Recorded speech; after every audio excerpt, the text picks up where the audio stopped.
பார்வையாளர் அனைவருக்கும் தமிழமலைகளின் அன்பு வணக்கம். இன்று நாம் பார்க்க இருக்கின்ற தலைப்பு, சீமான் யார், அவர் எம்எல்ஏவா எம்பியா எனக்கு தெரியலையே அப்படின்னு சொல்லி தமிழக வெற்றிக் கழகத்தினுடைய அமைச்சரவையில் இருக்கின்ற ஒரு அமைச்சர் சேலத்தில் நடந்த செய்தியாளர் சந்திப்பில் சொல்லியிருக்கிறாரு.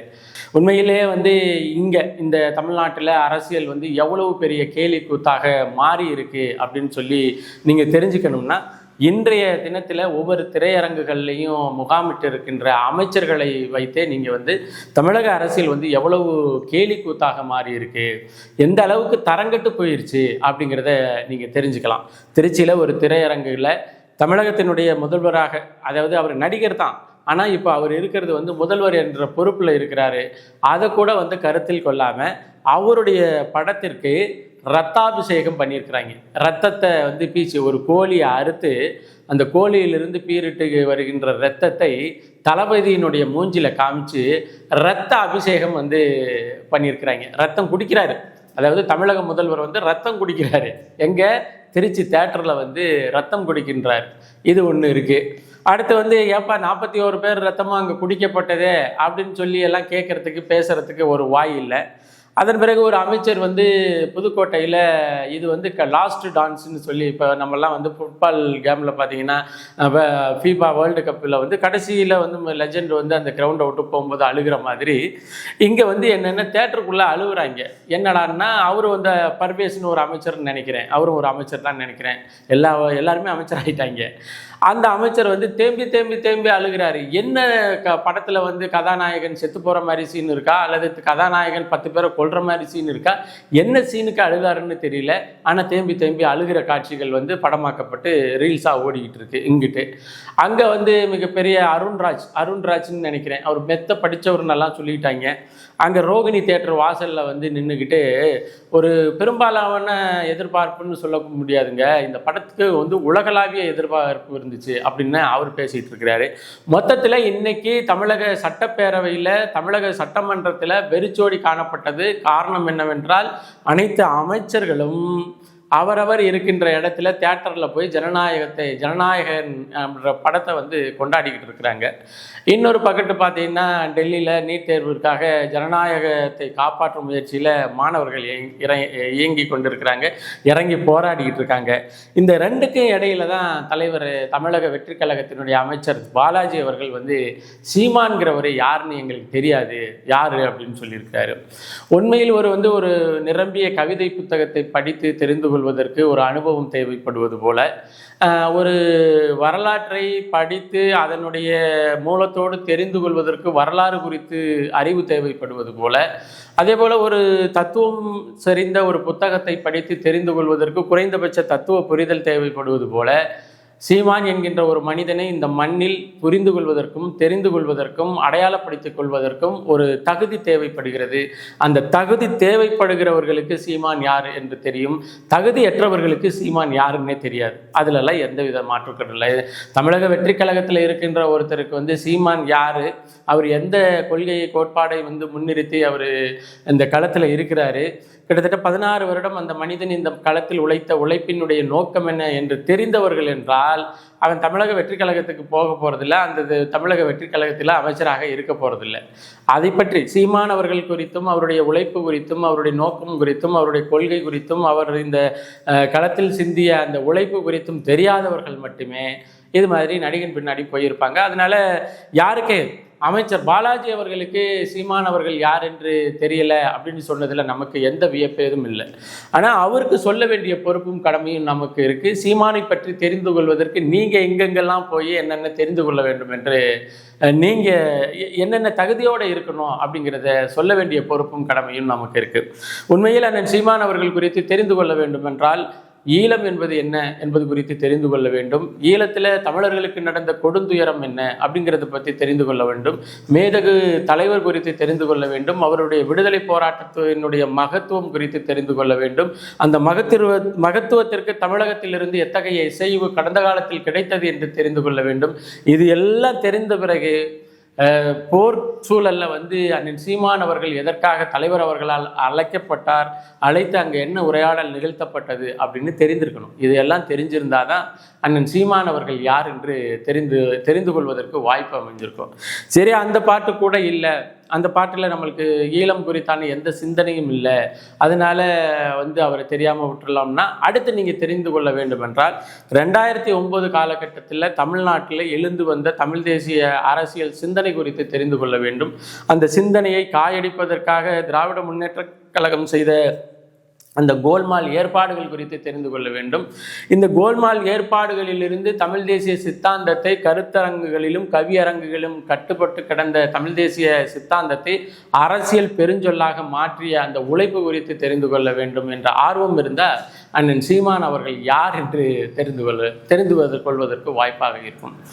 அதே போல் 2016 நினைக்கிறேன் தேர்தல் காலகட்டம். 2016 இந்த மண்ணில் வந்து காங்கிரஸுக்கு 63 இடங்கள் கொடுக்கப்பட்டது. 63 சீட்டு கொடுத்துருந்தாங்க. திமுக கூட்டணியில் 63 இடங்கள் கொடுக்கப்பட்டது. அப்பொழுது அண்ணன் சீமான் அவர்கள் வந்து சூளுரைத்தார், எங்களுடைய மண்ணில் எமது மக்களை கொன்றொழித்த காங்கிரஸை இந்த மண்ணில் நான் கொன்று புதைப்பேன் என்று சூளுரைத்து தேர்தல் பரப்புரை மேற்கொண்டோம். அப்பொழுது தொடங்கப்பட்டு கொஞ்ச நாளே ஆன, அதாவது 4 வருடங்களே ஆன நிலையில் நாம் தமிழர் கட்சி காங்கிரஸை எதிர்த்து பிரச்சாரம் செய்ய வேண்டும் என்பதற்காகவே அந்தந்த இடத்துல வேட்பாளர்களை போட்டு பிரச்சாரம் செய்தது. அந்த பிரச்சாரத்தில் வந்து கிட்டத்தட்ட 63 இடங்களில் 58 இடங்களில் காங்கிரஸ் தோல்வியுற்றது. காங்கிரஸ் தோல்வியுற்றதனுடைய பின்னணி என்ன அப்படின்னு நீங்கள் ஆராய்ந்து பார்த்தீர்கள் என்றால் அது நாம் தமிழர் கட்சியினுடைய தலைமை ஒருங்கிணைப்பாளர் அண்ணன் சீமான் அவர்கள் வந்து செய்த பரப்புரை தான் அப்படின்னு உங்கள் எல்லாருக்கும் தெரிய விடும். அப்போது காங்கிரஸ்காரன்ட்ட போய் சீமான் யாருன்னு கேளு, சீமான் யார், எப்படி வந்து 63 இடங்களில் 58 இடங்களை தோற்கடிக்கப்பட்டோம் எப்படின்னு காங்கிரஸ்காரன்ட்ட கேளுங்க. காங்கிரஸ்காரன் திமுக கூட்டணியில் இருந்தது குறித்து கேளுங்க, திமுக காரன்ட்டையும் கேளுங்க.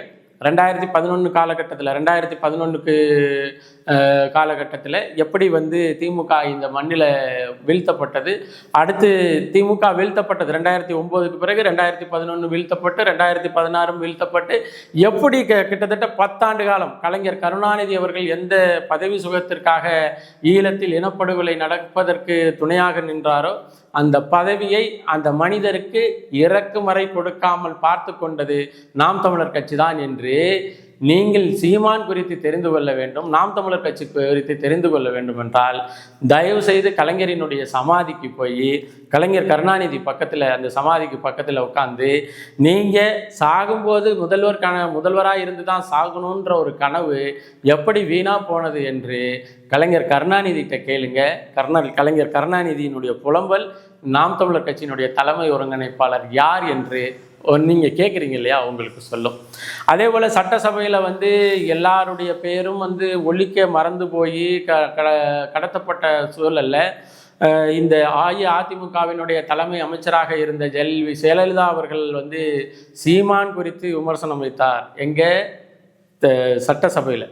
அப்போ அந்த ஜெயலலிதா குறித்தும் ஜெயலலிதாவிற்கு சீமான் அவர்கள் மீது இருந்த அச்சம் குறித்தும் அந்த பயம் குறித்தும் தமிழ் தேசிய சித்தாந்தத்தினுடைய வளர்ச்சி குறித்தும் தெரிந்து கொள்ள வேண்டும் என்றால் செல்வி ஜெயலலிதா அவர்களினுடைய சமாதியில் நின்று போய் எதற்காக நீங்கள் சீமான் பேரை சொன்னீங்க, எதன் பொருட்டு சொன்னீங்க அப்படின்னு நீங்கள் கேட்டிங்கன்னா அந்த சமாதியிலிருந்து சொல்லப்படுகின்ற செய்தி உங்களுக்கு சீமான் யார் என்று சொல்லப்படும், தெரிந்து கொள்வதற்கு வாய்ப்பாக அமையும்.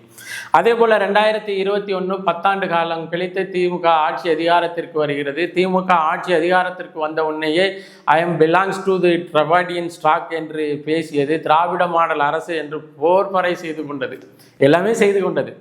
ஆனால் கடந்த அந்த 2 வருஷம் கழித்து திராவிட மாடல் என்று உச்சரித்து கொண்டு வந்த காலகட்டத்தில் தன்னுடைய தகப்பனாருக்கு கடலில் 100 கோடி ரூபாய் செலவில் வந்து நான் பேனா சிலையை நிறைவே தீருவேன் என்று சூளுரைத்தார் முத்துவேல் கருணாநிதி ஸ்டாலின் அவர்கள். நீ பேனா சிலையை வை, நான் வந்து உடைக்கிறேன்னா இல்லையான்னு இந்த மண்ணில் ஒரே ஒரு கட்சியினுடைய தலைவர் தான் வந்து போராடினார். கட்சியினுடைய தலைவர் தான் துணிந்து அந்த மக்கள் கருத்து கேட்பு கூட்டத்திலேயே போய் பேசினார். திமுக காரன்ட்டையும் அல்லது நிறுவப்படாமல் போன பேனா சிலையினுடைய திட்டத்துக்கு பின்னாடியும் போய் சீமான்னா யாருங்க அப்படின்னு கேட்டு பாருங்க. அந்த திட்டமும் சொல்லும். அந்த பேனா சிலையை வந்து நிறுவுவதற்கு போராடியவர்களும் சீமான்னா இப்படிப்பட்டவருங்க அப்படின்னு சொல்லுவார்கள். அதன் பிறகு பார்த்தீங்கன்னா இந்த நாட்டில் வந்து தற்சார்பு வேளாண்மை, ஆறு குறித்து, கடல் குறித்து, மண் குறித்து, மலை குறித்து, நீர் குறித்து, இது எல்லாம் சேர்ந்த ஒரு அரசியல் குறித்து பேசுகின்ற ஒரே ஒரு ஆள் யாரு அப்படின்னு நீங்கள் யார்கிட்ட வேணாலும் கேளுங்க. அல்லது நீங்கள் சொல்கிறீங்க இல்லையா, இந்த வாய் பேச முடியாதவர்களுக்கெல்லாம் அரசியல் செய்தார் என்று, அந்த வாய் பேச முடியாத அந்த உணர்வுகளோடு நீங்கள் பேசி பாருங்க, சீமான் யார் என்று உங்களுக்கு சொல்லும். இன்னும் சொல்லப்போனால் அதையெல்லாம் தாண்டி நீங்கள் இங்கே வந்துட்டு தமிழர் வாழ்வு அப்படிங்கிறது என்ன, வரலாற்றினுடைய தொகுப்பு, பண்பாட்டினுடைய தொகுப்பு, முருகன் யாரு இன்னைக்கு நீங்கள் சொல்கிறீங்க இல்லையா, முருகன் அங்கே பிறந்தாரு, இங்கே பிறந்தாரு, இமயமலையில் பிறந்தாரு அப்படின்னலாம். முருகன் என்கின்ற அந்த சொல்லாடலை அரசியல் பெருஞ்சொல்லாக மாற்றி, தமிழரினுடைய தனிப்பெரும் அடையாளமாக மாற்றி இந்த நிலத்தில் நிறுவியவர் யார் என்று ஒரு கேள்வியை கேட்டு அந்த கேள்விக்கான பதிலை தேடி நீங்கள் ஓடுனீங்கன்னா அந்த பதில் சொல்லும் சீமான் யார் அப்படின்னு சொல்லி உங்களுக்கு சொல்லும். அதே போல் இங்கே நீங்கள் சொல்கிறீங்க இல்லையா, முருகன் குறித்தான அந்த சொல்லாடலில் தைப்பூசம் நிகழ்விற்கு ஆண்ட கட்சிகள் போராடி கூட செய்ய முடியாத ஒன்றை தனிப்பெரும் மனிதனாக கொண்டு போய் நின்று இந்த களத்தில் நிறுவி அதற்கு ஒரு மனுவை கொடுத்து தைப்பூச நிகழ்வுக்கு வந்து தனித்த விடுமுறை வேண்டும், தமிழர் இறை முருகனை வணங்குகின்ற அந்த நாளுக்கு விடுமுறை வேண்டும் என்று சாதித்த அந்த சாதனையை குறித்து கேட்டு பாருங்க, சீமான் யாருன்னு உங்களுக்கு சொல்லும். இன்னும் சொல்லப்போனால் இந்த மண்ணினுடைய அரசியல், ஒரு திரையரங்கில் ஓடுகின்ற திரைப்படத்தினுடைய பெயர் கூட தமிழில் வைக்கப்பட்டிருக்கின்றதா, தமிழ் தேசியத்திற்கு ஆதரவானதா எதிரானதா என்ற பார்க்கின்ற பார்வையை ஒவ்வொரு தமிழர் மனதில் உள்ளுக்கும் விதைத்தது யாரு அப்படின்னு நீங்கள் கேட்டு அந்த மனதை ஒவ்வொரு தமிழரினுடைய மனதை பொழுகி கேட்டு பாருங்க, சீமான் யாரு, அவர் செய்தது என்ன, அவர் யார், என்ன இந்த மண்ணில் மாற்றத்தை நிகழ்த்தினார் அப்படின்னெல்லாம் சொல்லும். இன்னும் சொல்லப்போனால் துருபிடிச்சு போன அரசியல், கேவலங்கட்டு போன அரசியல், கேலி கூத்தான அரசியல், இந்த கேவலங்கள்லாம் இந்த தமிழ்நாட்டில் நிறைந்து நிற்கின்ற இந்த காலகட்டத்தில் எது நடந்தாலும் மண்ணையும் மக்களையும் நம்பி தனித்தே நின்று கிட்டத்தட்ட ஒரு பெரிய அரசியல் பெருசக்தியாக மாறிய ஒரு கட்சியை வந்து மாற்றியவர் யார் அப்படின்னு நீங்கள் யார்கிட்ட வேணாலும் போய் கேளுங்க, அவர்கள் சொல்லுவாங்க சீமான் யார் அப்படின்னு சொல்லுவாங்க. அதே போல் ஈழத்தில் வந்து புலிக்கொடியை இறக்கி விட்டோம், மேதகு அவர்கள் மீது சேற்றை வாரி இறைத்து விட்டோம், எதிர்கால தலைமுறைகளுக்கு ஈழம் குறித்து தலைவர் குறித்தும் அறியப்படாமல் நாம் செய்து விடலாம் என்று கற்பனை கோட்டை கட்டியவர்கள் மத்தியில் தமிழ்நாட்டினுடைய மூலை முடுக்கு மட்டுமல்ல, உலகில் உள்ள எல்லா இடங்களிலும் மேதகு அவர்களை கொண்டு போய் ஒரு தமிழர் பெரும் அடையாளமாக கொண்டு போய் சேர்த்தவர் யார் என்று நீங்கள் கேட்ட கேள்விக்கு நீங்கள் உண்மையிலேயே அந்த கேள்வியை வந்து உளசக்தியோடு அணுகும் பொழுது சீமான் யாருன்னு உங்களுக்கு அது சொல்லும். இங்கேருந்து பயணப்பட்டு கனடா போய் மக்களை சந்திச்சுட்டு அங்கே கனடாவினுடைய போலீஸ்காரங்க கைதில் வச்சுருந்தாங்க இல்லையா, மறுப்பு காவல் செய்து அண்ணன் சீமான் அவர்களை திருப்பி அனுப்பிச்சாங்க இல்லையா, அவங்கள்ட்ட போய் கேளுங்க சீமான் யாருன்னு, அவங்க சொல்லுவாங்க. அதே போல் இங்கே என்னை போல லட்ச இளைஞர்கள் தனித்தமிழீழ சோசலிச குடியரசு என்ற பெரும் கனவு வந்து 2009 பலி கொடுக்கப்பட்டு விட்டதே என்று ஆற்றாமையால் உறைந்து நின்ற காலகட்டங்களில் இன்னும் சொல்லப்போனால் எங்களை போன்ற இளைஞர்களை எல்லாம் கொண்டு வந்து ஒரு அரசியல் பெருசக்தியாக மாற்றிய மாபெரும் தலைவன் யார் என்று எல்லாரிடமும் கேட்டு பாருங்க, சீமான் அவர்கள் பேரை சொல்லும். அப்போ பாலாஜி அவர்களுக்கு அண்ணன் சீமான் அவர்கள் குறித்து தெரியாமல் போனதில் எந்த வியப்பும் இல்லை.